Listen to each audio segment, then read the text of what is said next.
A raíz de todo lo que ha venido sucediendo en el caso Moreno de Caro, hoy yo, Regina Angarita, como abogada de algunas de las víctimas en este caso, quiero hacer este video con el único objetivo de generar conciencia en torno a estas situaciones y denuncias tan graves. Este es un caso en el que no se pueden hacer apreciaciones muy ligeras, pero en el que quisiera resumir muy concretamente qué es lo que realmente hay detrás de todas estas denuncias de estas víctimas. Este es un caso en el que se presenta, por un lado, acoso laboral, pero por el otro lado también se está presentando un caso de acoso sexual y además de esto, perturbación psíquica. Ahora, ¿por qué se habla de acoso laboral, de acoso sexual y de perturbación psíquica? Número 1. ¿Por qué se habla de acoso laboral? Porque las conductas del señor Moreno de Caro han sido conductas repetitivas y demostrables a lo largo de más de 7 años dentro de la institución, en las que el señor Moreno de Caro ha infundido terror, intimidación, angustia, llegando incluso a inducir al suicidio a algunos de sus trabajadores, tal como me lo manifestó una de las víctimas, y adicional a eso, son inducidos a renunciar de sus trabajos. De esta manera, al ser una conducta persistente, ha generado y provocado, por supuesto, innumerables perjuicios laborales dentro de la institución. Y además de esto, se presentan todas o la gran mayoría de modalidades de acoso laboral en este caso. Ahora, ¿cuáles son las modalidades de acoso laboral que actualmente se manejan en un país como Colombia? Frente a esto, yo quiero decir que ha habido muchísimo desarrollo, no solamente doctrinal, sino también jurisprudencial, pero que puntualmente todas estas modalidades de acoso laboral se resumen en 6 en particular: maltrato laboral, discriminación laboral, persecución laboral, inequidad laboral, entorpecimiento laboral como consecuencia de todos los anteriores. En este caso, puedo decir con plena seguridad y con plena certeza que se presentan todas las modalidades de acoso laboral. Por un lado, por el comportamiento y la tendencia machista y misógina del señor Moreno de Caro, y por el otro lado, por el abuso de poder que las mismas víctimas manifiestan de parte del señor Moreno de Caro. Ahora, ¿qué pasa? Se presentan todas estas modalidades de acoso laboral, pero además hay unos agravantes. Hay 3 agravantes que son muy puntuales. Número 1, la reiteración de la conducta del señor Moreno de Caro por más de 7 años dentro de la institución.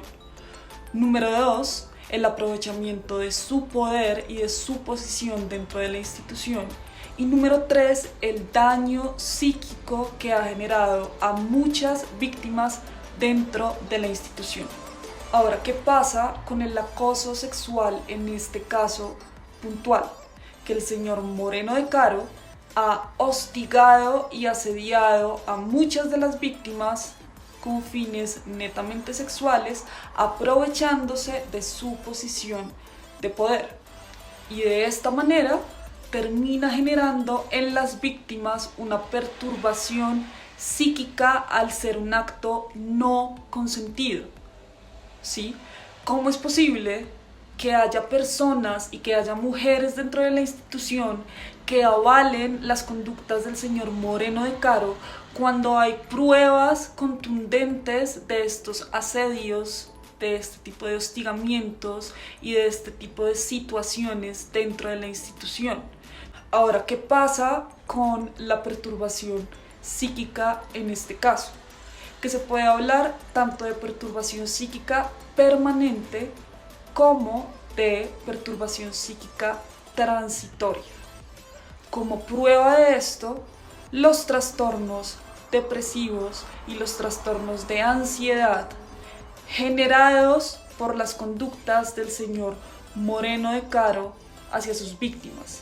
Todo lo que he venido hablando de acoso laboral, acoso sexual y perturbación psíquica que evidentemente se presenta en este caso, creo que las pruebas hablan por sí solas, o las pruebas que yo he podido analizar a profundidad es tan solo una pincelada de lo que realmente hay detrás de todas estas situaciones. Empezando porque, número uno, el señor Moreno de Caro ha sostenido y ha afirmado ser el gerente y quien toma las decisiones dentro de la institución. Por lo tanto, no es cierto que el señor Moreno de Caro no tenga vínculo alguno con la institución. Número 2. Resulta muy curioso que se haya creado un comité de convivencia laboral solo hasta cuando los hechos son denunciados públicamente, cuando muchas de estas víctimas han manifestado que la propia institución nunca ha tenido un organigrama claro, y además de esto no hay ni salud ni seguridad ocupacionales. Número 3. Todas estas situaciones de acoso sexual, acoso laboral y perturbaciones psíquicas tienen de fondo y como pruebas contundentes todos los comportamientos y el modus operandi del señor Moreno de Caro. Entonces mi pregunta es, ¿por qué hay víctimas que optan por el silencio en un caso en el que es tan evidente la situación de abusos que ha cometido el señor Moreno de Caro dentro de la institución valiéndose de su poder? En estos casos, el silencio se termina convirtiendo en el verdugo de las víctimas. ¿Por qué? Porque permite y avala la continuación de estas conductas a lo largo de los años, que al final resulta en una completa impunidad. Entonces, un ambiente laboral en el que todo se maneja a partir de gritos, insultos, humillaciones, comentarios machistas, discriminación por la apariencia física de la mujer, y además de esto, a través de palmetazos, un rejo hacia las propias víctimas, pagos a las trabajadoras que se acuesten con el señor Moreno de Caro, entre otras situaciones que se han vivido dentro de la institución, de ninguna manera están justificadas. Con todo lo que he venido diciendo en este video, quiero dejar dos mensajes muy puntuales. Un mensaje a las víctimas y un mensaje al señor Moreno de Caro. Mi mensaje para las víctimas es: no se silencien por miedo a represalias, porque el silencio se termina convirtiendo en el peor verdugo de ustedes. Y el mensaje para el señor Moreno de Caro es: usted es plenamente consciente de que todas sus conductas han sido conductas llenas de abusos, humillaciones y tratos muy discriminatorios y aberrantes dentro de la institución.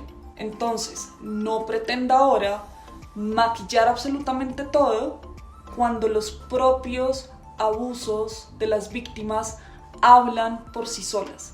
Las pruebas hablan por sí solas. No es posible que usted continúe con este tipo de conductas. Estamos en una sociedad civilizada en la que ya no se usa el miedo como una forma de demostrar ni respeto ni poder. Todo lo contrario, usted lo que está haciendo es acabar con la dignidad de estas víctimas. Finalmente, y como abanderada en esta causa en contra del acoso laboral, del acoso sexual y de las perturbaciones psíquicas que ha generado el señor Moreno de Caro hacia muchas víctimas, quiero también invitar a la sociedad civil a que no desvíen la atención de estas denuncias tan graves. Estamos en una sociedad en la que está pasando absolutamente de todo, en temas ambientales, en temas políticos, en temas culturales, pero es importante apoyar a estas víctimas y no permitir que el silencio siga haciendo de las suyas. Y muchos me pueden decir, pero es que este caso es uno en un millón. Me pueden llover críticas, me pueden llover ataques. Yo Nunca le he tenido miedo ni a las críticas ni a los ataques. Y sí, puede que sea 1 en 1.000.000 de casos.